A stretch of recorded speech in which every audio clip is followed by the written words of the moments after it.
Dito kitchen da. Talagang ako mayat.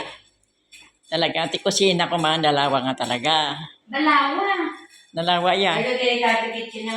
Yeah, dirty kitchen lang ito. Dirty kitchen pero it's Kuan na ano sa atin. This is the dirty kitchen nila. Ang may-ari nito is nasa ibang bansa. Kaya pinagbibili na nila ito. Kaya kung interesado kayo, this is now the master master bedroom. Master bedroom, Guest room. Maid or something.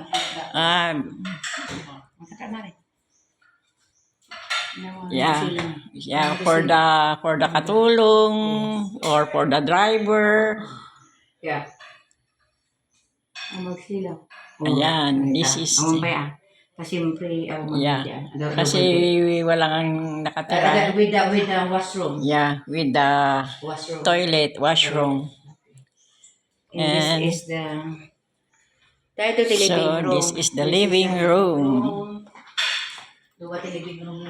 This is the dining room.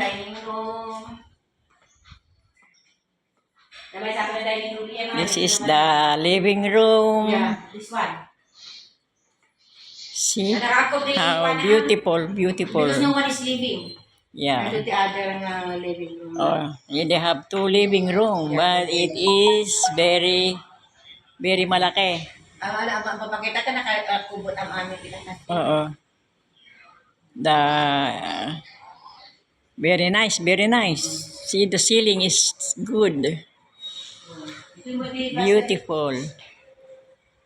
Another master bedroom is ito, ang master bedroom is here. With the washroom. This is the master bedroom. Yeah. It's very wide. Yeah, that's good. Oh. Yan. This is the master bedroom. With their own bathroom or toilet room or washroom. With the cabinet, that's all cabinet. Yeah, with built-in cabinet. Yeah, and this is the washroom, and this is the dresser. Yeah, that is the dresser. Ano bedroom? 3 bedrooms. 3 bedrooms plus the maid's room. This is the other bedroom with the. It's all 1, 2, 3, 4. Yeah. Oh, that's what they call bedroom. Oh.